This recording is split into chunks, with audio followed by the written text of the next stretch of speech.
Hello, my name is Dr. Ted Pike. I'm a lepidopterist and entomologist, and the purpose of this video is to introduce you to some different ways of making pinning boards, ranging from quick and dirty to reasonable and functional to gold standard.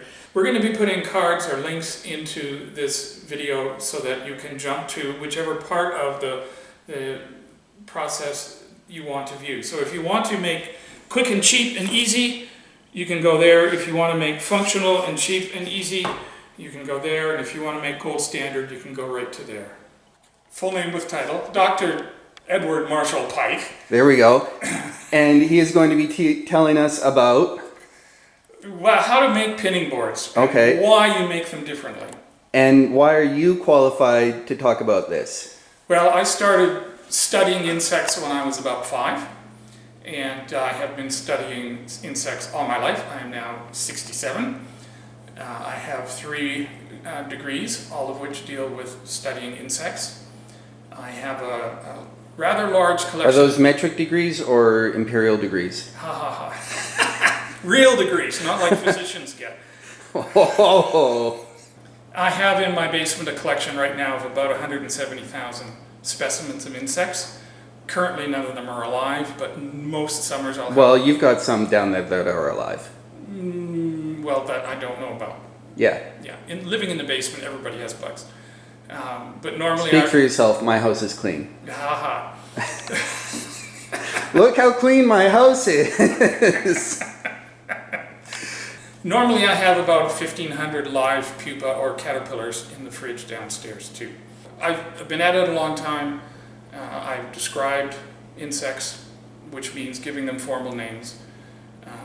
Like Mr. Bug? No, like, for example, I did work on fossil insects in amber, and there are insects preserved in amber that are named after me. And there's insects... So you named bugs after yourself? No, and there are insects that I named, which means giving them a formal genus and species name. Like, I don't know if I can say this on YouTube, but our species and genus name is Homo sapiens. You can talk scientific sometimes about some subjects. Okay, well, our scientific name as humans is Homo sapiens, a genus name and a species name. Okay, so I've been privileged to do that with some bugs, and I'm going to do more as soon as I have time. So, I've been around. I know what I'm talking about. Are you sure? Most of the time. And if not, I'll fake it, and people will believe experts when they fake things. But I'm not going to fake it here. Oh, we're going to have to cut that one. Well, it's true. So you say you have 170,000 bugs in your basement now? Yeah. Thereabouts. Yeah, give or take 1,000. So where would you first make the cutoff of what would you consider a large collection, and then how many do you think there would be out there? Okay, a large collection is a collection held by someone, and I'm just one person doing this, so I'm not... Yeah, we're talking about individuals, not universities. Or families. So, the best definition for a large collection is when your spouse says it's taking up too much space. So, we have a basement, and between the books and the bugs, there's not much room in the basement for anything else. Okay. So tell us about boards. Okay, so one of the things that happens when you catch bugs, and here's a small portion of my bug stuff, okay, is depending on the kind of insect, if you want to take pictures of it, you have to position the wings properly. If you want to identify it, sometimes, frequently, you have to position the wings properly. And if you want to display it, so for example with these large Carolina grasshoppers, if you wanted to see the hind wing with the black and the yellow, you gotta spread the wings. And this means pinning boards. What you do for a pinning board depends on where you are, how much time, and the resources you have available. So I have simply used a piece of corrugated cardboard as a pinning board, because I could. And that would be for things like bumblebees, where I don't position the wings. Why don't you position wings for bumblebees? Because the wings aren't particularly important in identifying them. What's important is the coloration and the structure of the legs and the head. So what about for displaying them? this is what people do. That's it. They just Yeah. pin through the back of the bug, and that's it. Well, you got to put the pin in the right place on the back of the bug, but yes. And they don't do anything about the legs or the wings or No, anything? not with No? things like bumblebees, occasionally with some beetles, but not always. So I've simply used corrugated cardboard when I'm out camping in the bush and I need to pin a bug. Why do you need to pin a bug in the bush? There are some insects that if you don't pin them right away, they become extremely difficult to pin. So you pin them when you catch them. There are as many ways to do this as you want there to be. As you need there to be or want, yeah, for Yeah. sure. Right. What's the cheapest way? The cheapest way is probably to go rooting through your neighbor's garbage or recycling materials until you find something like this. What's that? This is styrofoam. This kind of material to make pinning boards out of or make it out of cardboard is usually a one-off kind of thing. Although if you used this and you did it properly, which we're going to show you how to do, as well as how not to do, then you could probably use it for a few $1,000. And the quality of the actual pinning depends on how many bugs you have to deal with. So I routinely deal with between 2,000 and 6,000 insects a year that need pinning, okay? Sometimes more, sometimes less. So I can't afford the time to be really picky about how the bug gets pinned. What I do is I pin the bug to show the structures that need to be shown if somebody wants to check an identification or take a picture of the bug. Some people are very particular about positioning all the little legs in the right place and having the antenna all at the right angle, and that's okay, but if I was going to do that and be very careful about pinning, I might pin 300 bucks a year. One version of pinning is to use these long strips and you position the wings of all the, in this case, butterflies on one side and then on the other side, and the paper strips are pinned to hold the wings in place, and that's one style. And the reason why I mention this is because if you're going to pin insects this way with paper strips, the longest convenient paper strip to get is probably 11.5 by 14 inches. And that means that your board has to be shorter than 14 inches. If you want to use 8.5 by 11, which is even easier to get, then you don't want your board longer than 11 inches. So you're saying 11 inches is long enough for you? Other insects sometimes are easier to pin by using little strips for each individual insect. These are mostly grasshoppers. And if you're pinning that way, then the length of the board really doesn't matter. You can make it as long as is convenient for you to handle. Before you make a pinning board, you have to think about the limitations of the materials that you have and how you're going to be handling the bugs. These things that I've pinned and brought, they'll stay on the board for about a week, maybe 2 weeks, and they'll just dry. We live in a dry environment, so they'll dry and the wings will stay that way. If you live in a humid environment, they may not dry. And in fact, if you're in a tropical environment, sometimes people actually put them in cabinets with chemical desiccants to help them dry. Now, if you live in a humid environment and you give them help drying, and then you take them out of the dry place to put them in your collection cabinets, would they not just get wet again? Once you cook them, we're not actually cooking them, we're just putting them in at low temperature, I'll say 150 Fahrenheit. If it goes in the oven, it's cooked. If you live in a humid environment, you have other constraints, and that includes that over time, the wings, the body of the insect will absorb water, and if you set the wings like this, over the years, they will droop. Which no one likes anything droopy. Apparently not. Drooping isn't a big problem unless you're taking pictures, because now you've got a huge depth of field and you're not going to get a good picture with most cameras. So the other thing that happens in a humid environment, if you pin the wings like I've done on the specimens here, besides just drooping, is they'll also return to their normal folded position. So you end up with a specimen that looks kind of like this, and there's nothing wrong with that except if you want to identify it and you need to see characters that are now hidden, or if you want to take pictures of it. So in humid environments, you will find in sealed boxes like this, and this is almost watertight, you'll find little boxes of desiccant in the box that will dry things out and keep them dry all the time.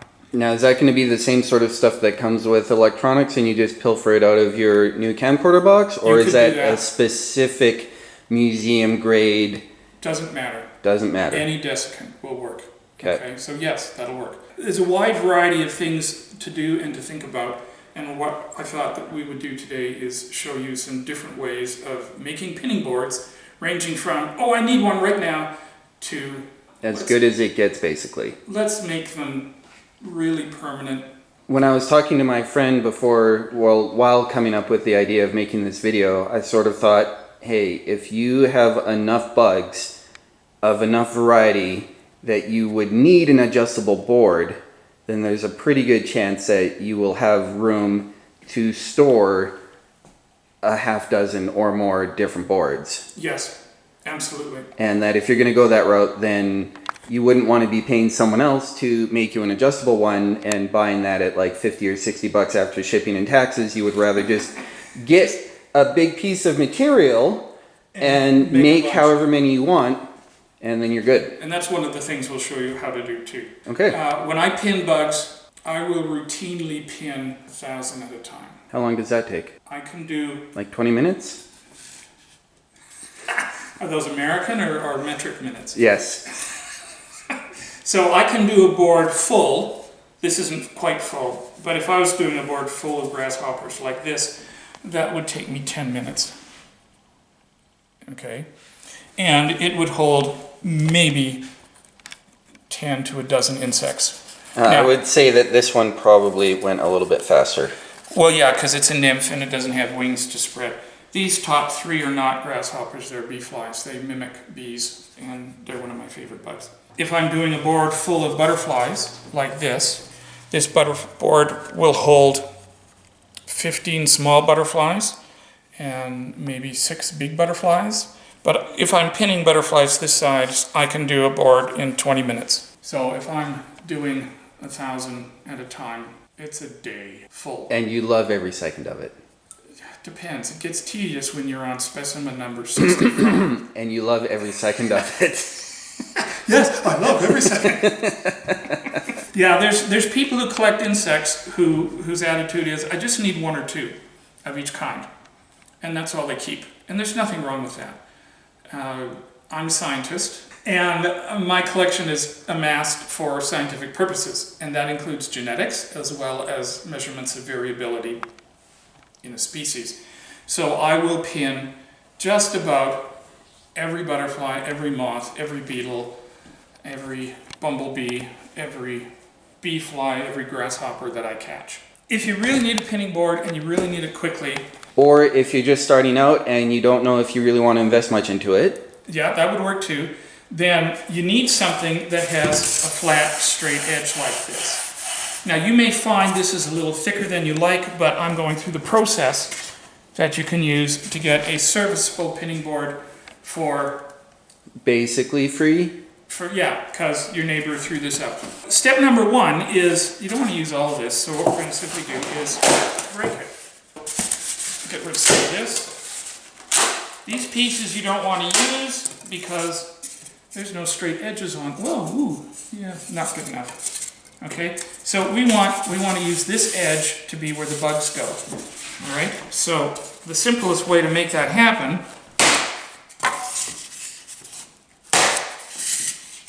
is to get 3 pieces. Now, you can just put them together like this and that will work fine. Okay, some people will go, it's temporary, so who cares? And other people go, I don't want all these little big flanges out. So if you want to, you can go.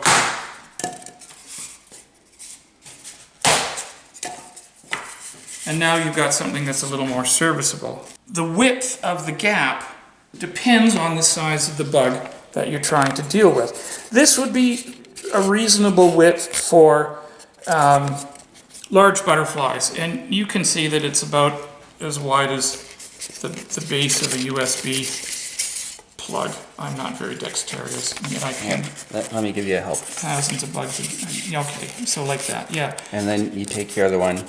And Yeah. at the other end. Okay. And then you're pretty straight. Yeah, and that will do for large butterflies. If you want to do small butterflies, then you would use The other part of the USB. the other part of the USB, okay? And now you have a smaller gap for smaller butterflies, okay, or moths. If you've got some really big ones, well, then you can turn them sideways. We're doing this because Moose said everybody's got lots of USB cables, and I didn't say I don't, but that's all right. You do. Not in my pocket. Not in your pocket, but if you were at home, I'm sure you could find... The point of the USB cables is to get a couple of things that are about the same size, about the same thickness, so that when you are making your gap, it's going to be about the same. It's a little bit more precise than just sort of eyeballing it. And if you really are pressed and you really don't care, well, you can just eyeball it. You can just eyeball it. Okay? But we're trying to do a little bit better than just eyeball it. So the only thing you need to do is make sure these pieces don't move, because when you put a butterfly or a moth on there and these move, the butterfly gets wrecked. So what we're going to use is quick dry carpenter's cement, because that's what we have, and we figure most people... It's wood glue. You called it carpenter's cement. Would it glue? We'll find out. Side note, we used wood glue and we thought it would dry it quickly, but it has been several hours and it still hasn't dried at all. Like this is still wet wood glue. So don't use wood glue, use something else.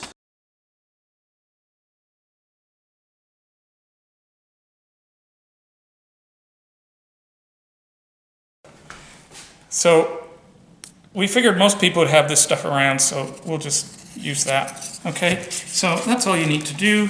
This dries, it says, in 10 minutes, and we'll know. Okay, now, Are you gonna eyeball it or are you gonna space it here? let's space it. We got the USB. Oh, we're gonna go with that part? Okay, so we're gonna, this is for larger butterflies and medium-sized moths, okay? So all I'm doing is holding it here to press down, spread the glue out a little bit, and that's all you need to worry about, okay? And if you use this stuff, apparently in 10 minutes, this will be ready to go, If it sticks to styrofoam, which we will find out. which we'll find out. But Other this is- things you could use, I'm thinking hot glue, most people have access to. Yeah. There are tons and tons of videos about like what's the best thing to use for what kind of foam. Yeah, and contact cement would work. Super 77 and like silicone glue and like there's a lot of options, but Yeah. this is what I had super available Yeah. because #housefire. This is a perfectly serviceable pinning board. You could, once the glue's dry, use it. You could probably use it 50 times if you wanted to. And you probably fit 2, maybe 3 butterflies or medium-sized moths on this pinning board. And that's all there is to it, okay?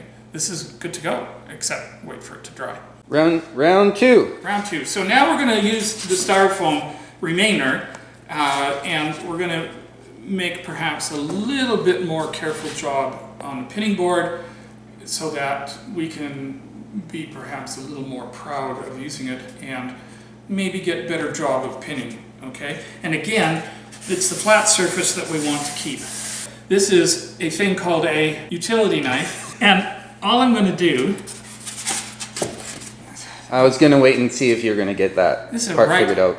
This is a right-handed utility knife. No, you can use your left hand for it. Yeah, but not easily. Okay, so all I'm going to do is instead of snapping it, I'm just going to slice it. So I have a smoother cutting edge. Okay? Good enough. All right, so now I've got 2 straight edges that I can use if I wish to. Okay? Now, Do you have a straight edge though? Because one of the things I was concerned about, especially for this thickness, is how it can sort of wobble with the knife. That's why I have, one of the reasons why I have a ruler, okay? Now, if I was going to use this edge as the edge of a groove, then I would want to go back over that cut to make sure that the cut was straight, okay? But I'm going to use this edge for the groove, so I don't care about this edge as much. Okay, so 20 divided by 3 is going to be about 6.8, 6.7. So I'm going to go 6 3/4, which is about here, okay? And then How do you know that's square?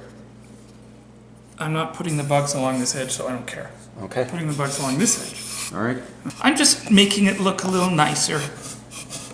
Really. Okay. Why? Because sometimes appearances matter to people. Okay. That wasn't a great cut. Dull knife. No. Well, if you want to talk about not great cuts, we got two options. ways This of one's making- actually a little thinner, I think. Okay. So, again, Don't cut my ruler. don't worry. Look, he's gonna cut my ruler. Yeah, I'll be here till I die doing that with this tool, okay? So, if you're using this kind of a knife, then you get that kind of an edge. If You can get a slightly better edge if you don't push as hard and you do more sawing.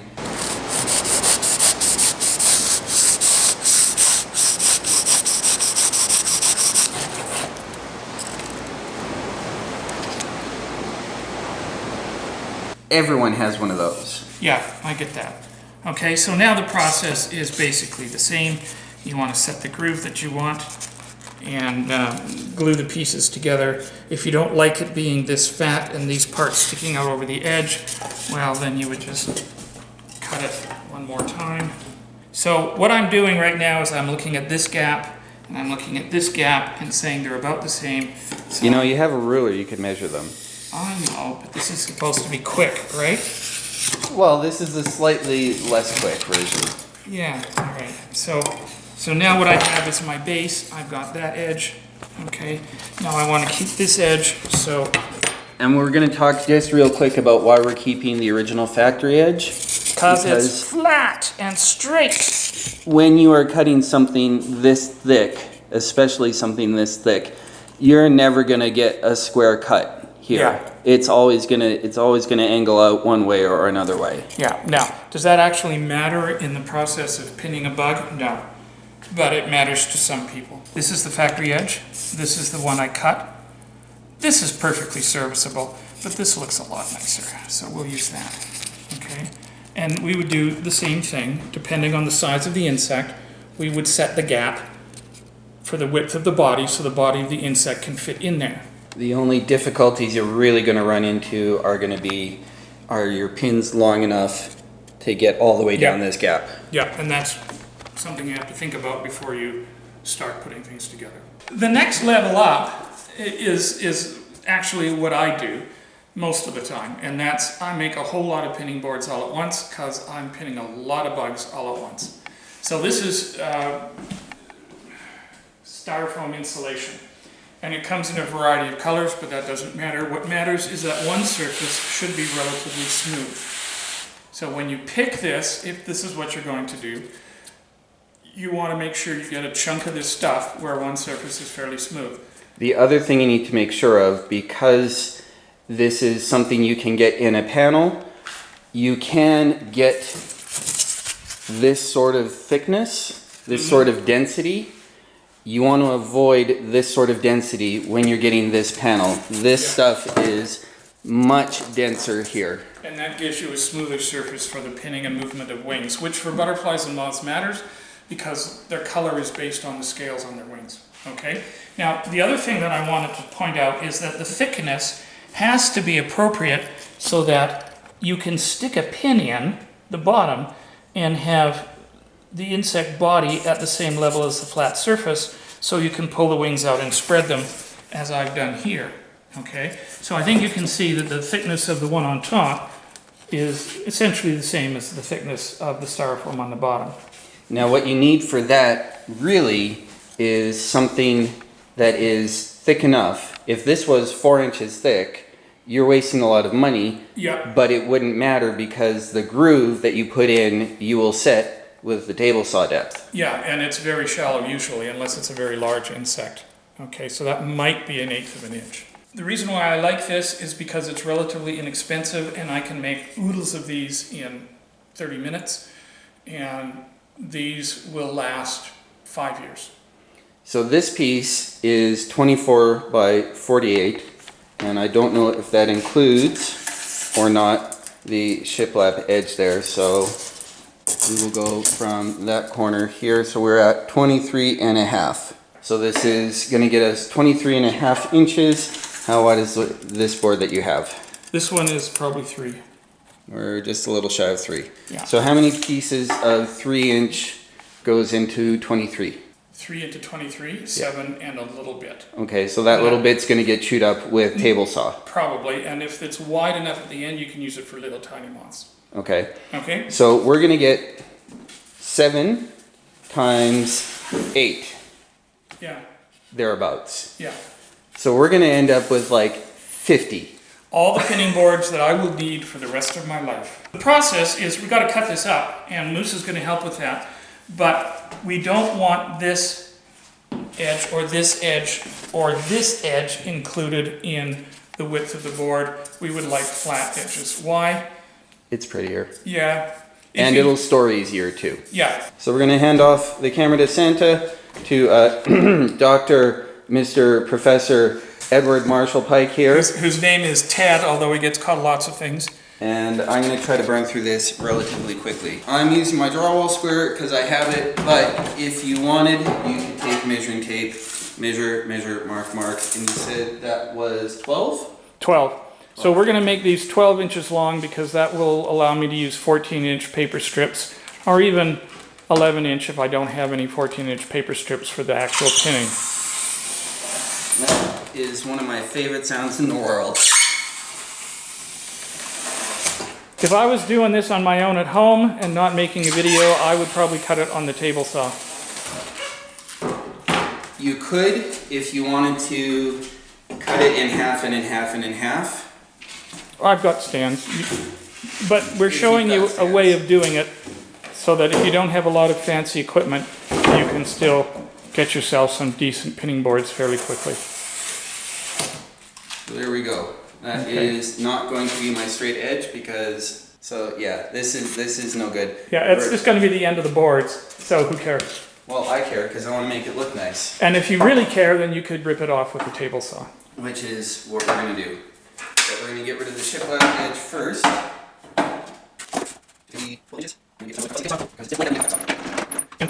We're doing this in real time, so... We might edit a bit. Yeah, okay, but we're going through all the steps so that you can see the whole process. So 12 there, 12 and a 16th there. Yay, contractor saws.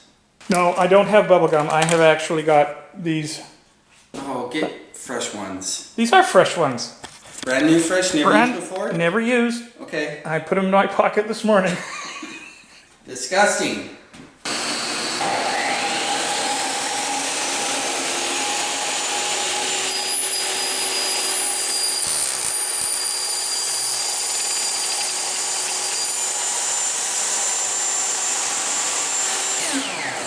When I do this at home, I do it outside, so all the little pieces of styrofoam blow away because I don't have a fancy shop vac sucking device system.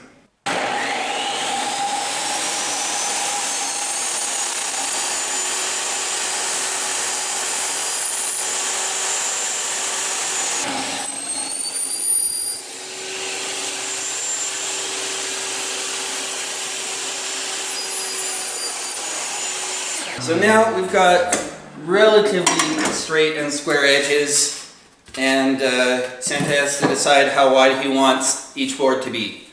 Make some that are 3 inches wide and some that are 2 inches wide. So this is 3.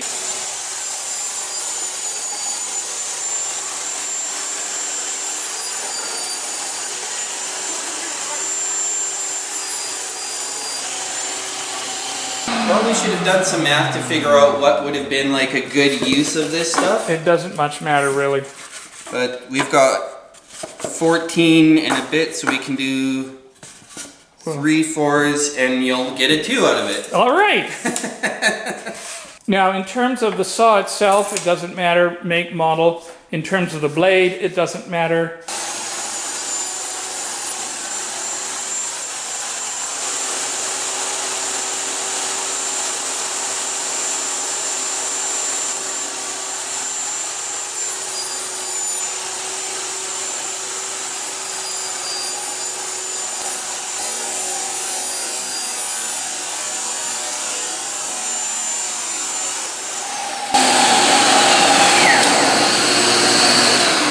Out of one piece of 24-inch wide shiplap high density styrofoam insulation, we got 3 boards at 3 inch, 3 boards at 4 inch, and 1 board at about 2 inches. Yeah. It's going to be a little less than 2. It's like 1 and 15/16. Yeah, just a little less than 2. The next step is to put a groove down that will receive the body of the insect when you're doing the pinning, okay? And when I've got a small board like this, which is nearly 3 inches, then a single pass with a saw blade gives me a narrow groove. And this would be about 1/8 inch deep. Okay. Okay, So you want it in the middle? in the middle, approximately. Yeah. Okay, and 1 saw blade width and 1/8 deep. And that would work for the 2-inch one and these. When we get into the larger boards, as you can tell, we have a larger groove, and that might take 3 passes with the saw, and now you're closer to 1/4 inch deep. So if it's not dead center, you don't care. Doesn't matter. Okay. This No. one will not be dead center. It'll be close, but it won't be dead center. Okay.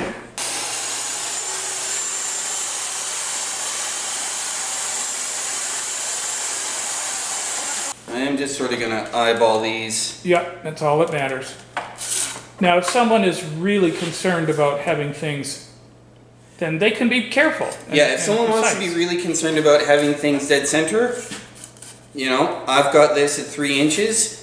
If I put this at exactly 1.5 inches, it won't be dead center. Yeah. It'll be 1.5 inches on one side and 1.5 inches from the side of the cut to the other side. Because it So doesn't. you would have to take off, you'd have to find out exactly how thick your blade is, and then you would have to take off half of that and move your fence one way or the other. Yeah, I would do that just with an experimental cut and measure the width of the cut. The other thing you can do is just sort of look at it with your eye and say, okay, well, Yep. we're not quite there. That's good enough. Yeah. So that's that. Okay.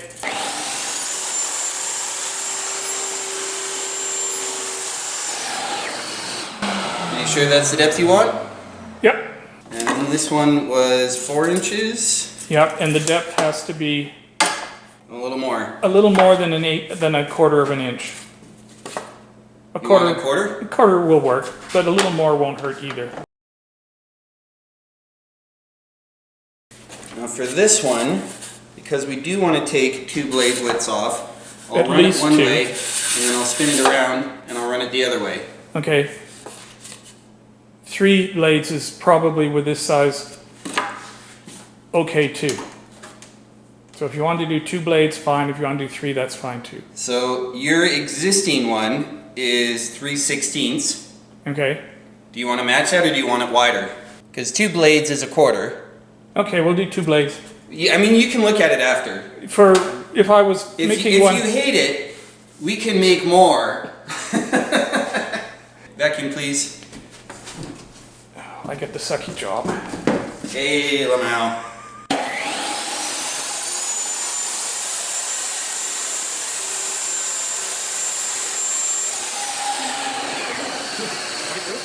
That's good. You like? Yeah. 2 more? Let's make 2 more. Okay, only 2. 2 more.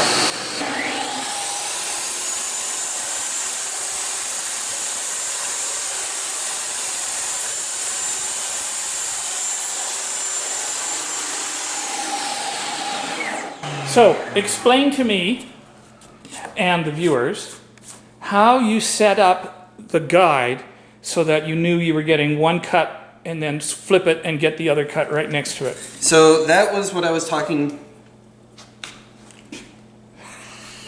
That was right up Ian's eardrum. That's what I was talking about when I was saying if you want to have it perfectly center, you have to figure out your blade width and then subtract half of that and then move your fence the right way.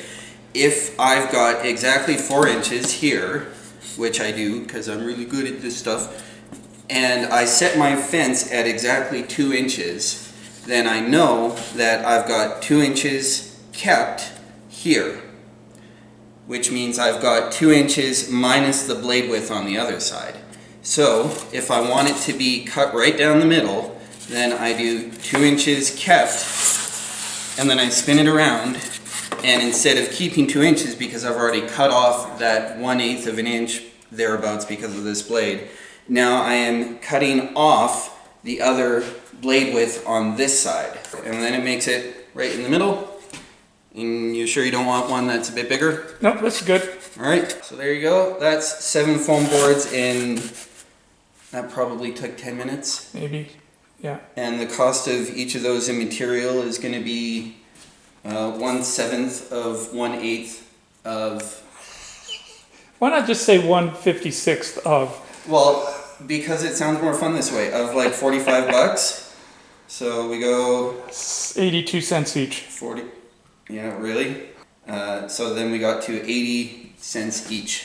Well, not bad for an old Not fart. bad. You were off by 2 cents. That's less than 3%. I'll take that. Okay. So that's that, and then you wanted to go on to like the really fancy Yeah. museum grade. Well, what comes next is either basswood or balsa wood boards, and they're for showing off. So Moose got this block of balsa, and we have to turn that into pinning boards. It's not as easy as if he was able to get half-inch thick balsa, but this is You told me 1 inch.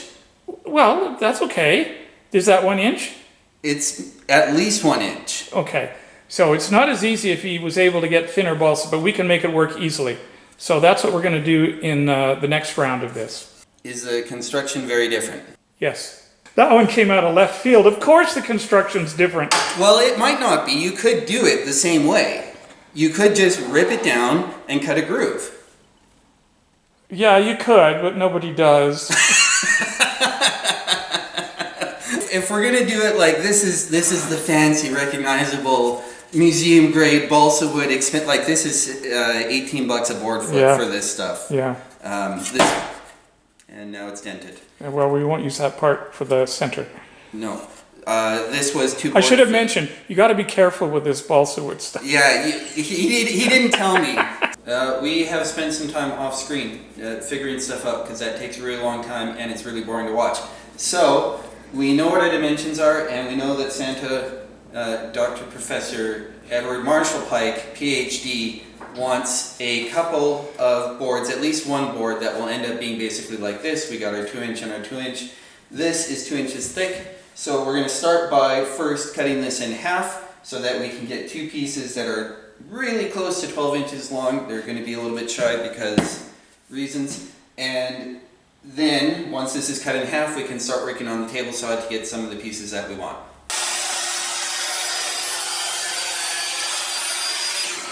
It feels weird to cut $20 a board foot material. And it feels weird to cut balsa wood. Well, it didn't feel like anything to cut balsa I know! It's weird to cut. This was half-inch thick here. Half-inch thick. Half-inch thick balsa. Yeah, okay. That's not going to work. Had to cut for just a second before I cut this, had to cut the filming, because I wanted to make sure that if I take off enough chunks out of this, that whatever's left over will be good for whatever Dr. Professor Mr. Edward Marshall Pike wants to use for other sizes of boards. This is going to be specific to what we're doing here today based on the wood that we could get in town. Yours is going to be different, so just, put some thought into it.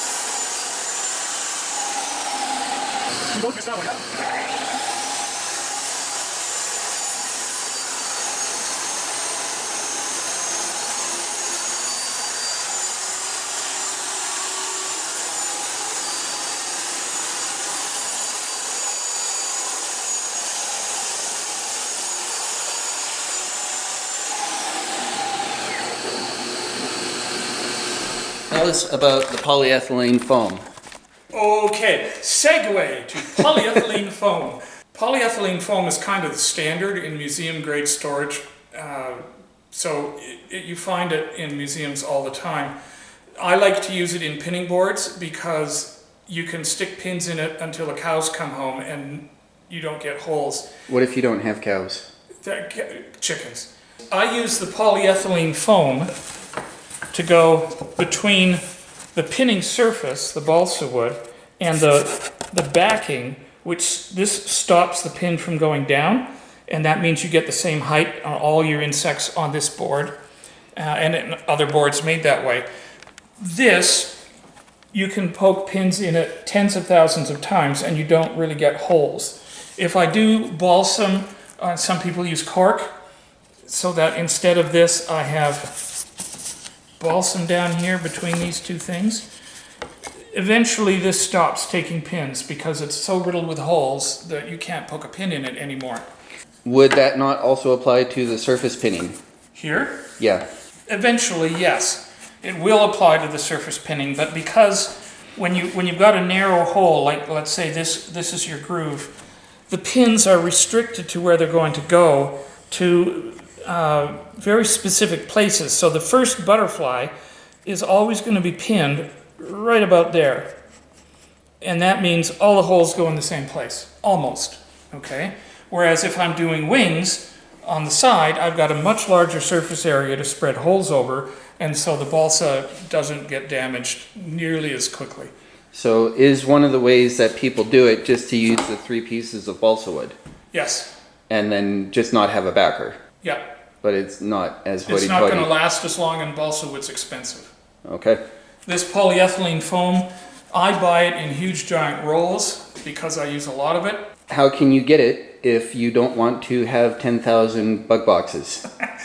Well, what I would suggest is you contact Moose or me, and we'll make it available. We'll ship it to you. You can buy sheets of it, 4 by 8 foot sheets, but if you do, they come in 2-inch thicknesses, and where you buy them, we'll have to cut them into 1/2-inch thick slices, which you can do, but then you still have a whole lot. That'll make up 500 pinning boards. But And a lot of boxes. if you do in boxes, then you'll use that up probably in a few years. Now this is museum grade. It's not going to have any fancy chemicals that's going to destroy it. Nope, nope. And I just glue it in place with spray contact cement. And Yeah, you might have a new option for that soon. yes, yeah, I really like that system. If you want some of this, let Moose know, and we'll get it to you. Over on twitch.tv/Moose Does Stuff. It'll have a cost. And it'll be a shipping, like the shipping will be the big cost. Yeah, probably. Because #Canada sucks. It really does. When it comes to shipping, Canada is the worst. It only beaten out by like Australia, Yeah, okay. which is a black hole of shipping. If anyone's ever done shipping, you know what I'm talking about. So what we're going to do is we've cut the surfaces for the pinning. We have to cut the end pieces that obviously this is too thick. We want this to be thick enough that the balsa will sit right on the polyethylene foam. So this goes on top of this, not on the end of this. Yes. So the next step is to get this shaped to the shape we want. So we need 9/16, and this is 3/4. So we can go this thickness if you want. Okay, or do this it. Face up. Do it. Okay, so That's easy. and then how wide do you want it? Like if It has to be wide enough to hold the balsa, so that's good enough. Well, I'll just go 9/16 by 9/16, and then it'll be a square, and I don't Okay. have to move the fence. Sounds good. Works for me. One Good thing- thinking. One thing I did want to talk about with this, while I'm getting this ready, is how absolutely miserable it was to cut the balsa wood. I have cut hardwoods, I have cut softwoods, I've cut lots of different kind of woods. I've cut MDF and particle board and plywood and sheathing and OSB, and like, I haven't cut everything, but I've cut a lot of stuff, and nothing has polluted the air, even with the shop vac actually attached, like the balsa wood did. It got in my eyes, it got in my throat, it was absolutely horrific. I was thinking about it for a little while after, and I think it's because of the lightness and the softness of the balsa wood. So the softness makes it fly apart more easily, but in bigger chunks, and the lightness lets the bigger chunks of sawdust stay in the air. So when you're breathing in balsa wood sawdust, you're not breathing in really fine material like you get when you're cutting up MDF or other stuff. You're breathing in like chunks of wood, and so it's much more irritating, at least it was to me, for my throat and my eyes. And so I'm really glad we only have enough material to build these 2 boxes or these 2 boards, because that means I don't have to cut any more balsa wood today. I would not do that again without actual proper goggles and actually wearing a respirator. I run pretty fast and loose when it comes to safety. I believe in safety third, make a mature, responsible decision about the safety precautions and the risks that you take. This stuff, no, never again without full gear. Just no. And when I do it outside, so. And you're a little less safety cautious than I am. Edit that part out, please.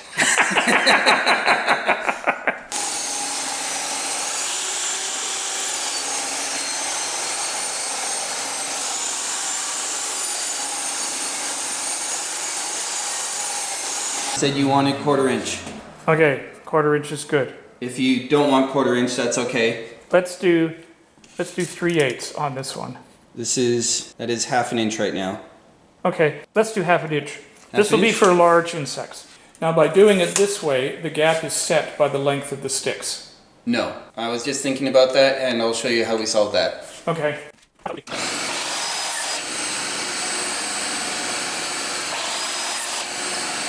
If you're making your fancy museum-looking expensive thing, clean up your edges a bit.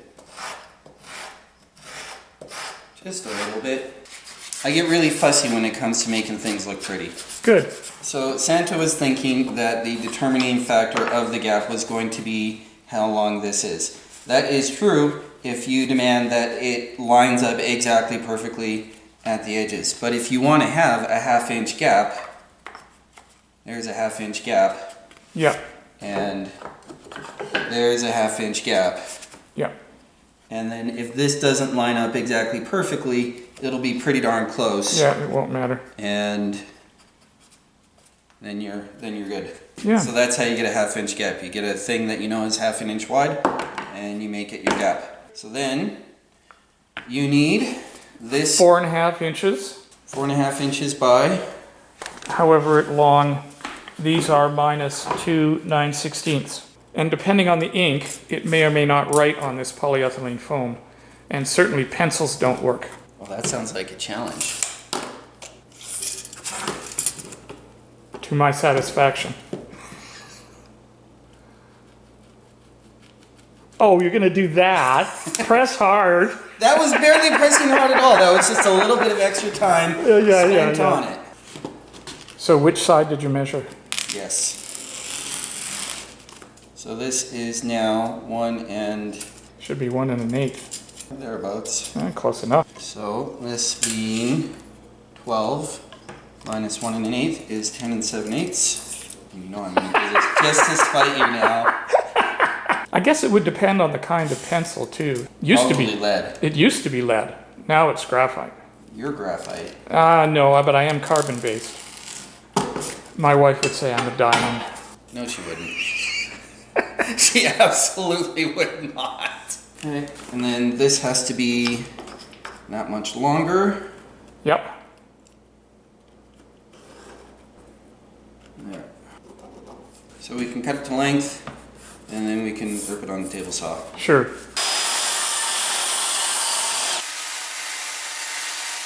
Now we should have everything we need for assembly. Now if you've done the woodwork properly, assembly should set the gap as well as it needs to be set. So Santo co-signer, Dr. Professor Just call me Tad. Mr. Marshall Edward Pike Hey, was you. saying if you have done your woodwork properly, then getting it all nice and lined up and cornered will set your gap for you. I don't know that the stuff I was working with was square, and I'm fairly certain that my miter saw is not square, and I know my table saw also has issues despite my best efforts. So I have a piece of 1/2 inch gap material here that we can use to say this is going to be exactly 1/2 inch. And then we just sort of get everything lined up about where we want it, and it'll end up looking about like that once these things come out. We haven't sorted out the order of this yet, so... I would glue one of the wood at the end, And then... and then the foam, and then the other wood Sure, at the end. let's do that. We're gonna glue... This is a work in progress. We're using No, we have this sorted out because we've been doing this for a while. Now, I have a question. Yeah. Do you think this newfangled fancy glue will work better on a painted surface or an unpainted surface? We can use the unpainted surface, and then you have a... Then you have a nice white surface on the outside. Sure. So it looks really nice. Yeah, I'm sure it matters. Yeah. Not at all. And But this then is if it's MDF. a gift, you could write on the back to so-and-so from so-and-so with the date. Yeah, And definitely. You can use that instead of an engagement ring.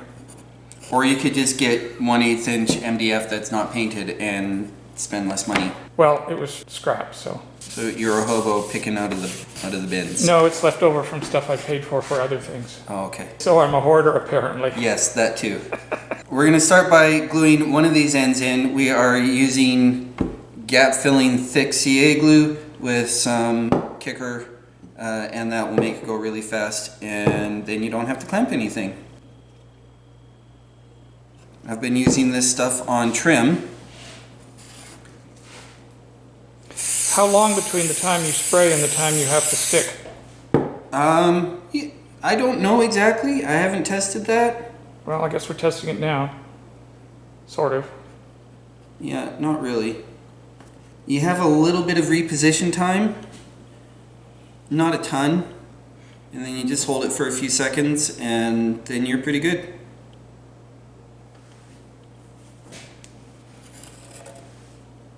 Wow, that's neat stuff. Yeah. So, I like to reapply the kicker. This stuff, when it comes on the roll, comes curved. Curved surface down. Yeah.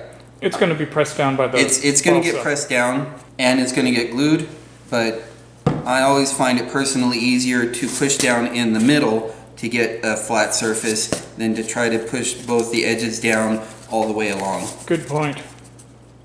So we'll get kind of too much glue on this. Now, you could use, I have used silicone cement to do this. I have used contact cement to do this of a different sort. It really doesn't matter. What you have at home that will adhere to the polyethylene foam will work.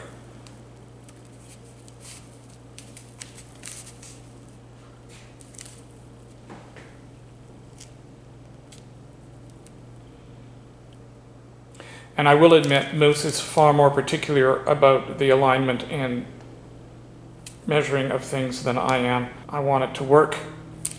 He wants it to work and Be pretty. be something he's proud of.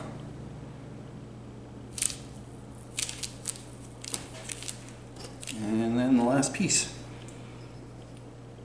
Almost.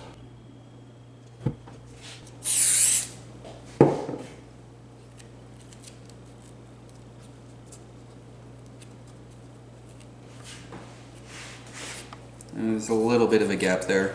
Doesn't matter. The pins are never going to go there. Now if I wanted to make this absolutely perfection perfect, I would probably glue long strips up along the piece, get the middle cut out exactly to fit, and then rip it this way, all in one go. Yeah, save a lot of time if you're making a bunch of them. And you can see we've got a little bit of a dangle there that will get trimmed up later. But there's that, and you can see that for some reason it's a tiny bit longer than these. So That's interesting. we're either bad at math or bad at measuring or bad at both, because I'm really good at this stuff. So we're off by 1/8 of an inch. So how do you want to split that? All in one end? No, I put it in the middle, and it's Okay. symmetrical. Then it's this the same thing. I'm going to spray the bottom of these. Part of this is that's not square. Yeah. And then glue on here. Then I can get these put down, get my gaps in, and we'll be good to go. No, if I was doing this with silicone cement, I'd also apply glue to the polyethylene foam. You want glue on that too? I don't think it matters in this situation. So mean- I wouldn't. Don't waste it. Okay, do what you're told.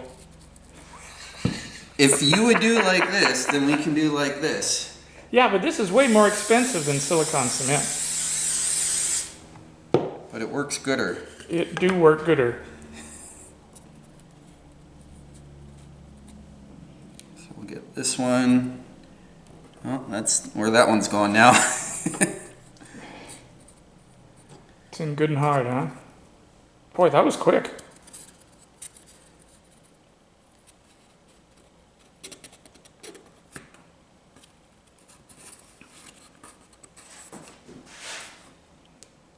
So yeah, there's definitely better woodworking that we could have done, but we've got an exact gap.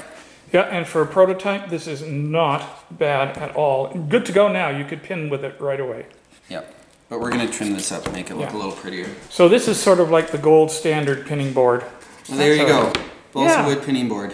There we go. Ready to go, ready to use. This one would be good for large butterflies and relatively large moths. So in the time that we've spent making these videos, we have built 2 quick and dirty styrofoam ones that will work just fine, but you probably won't want to reuse them very much.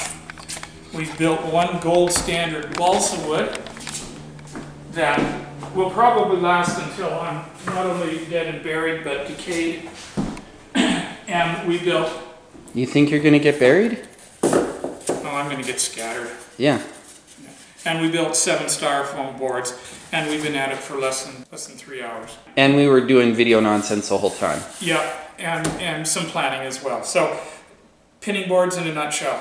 Take your pick.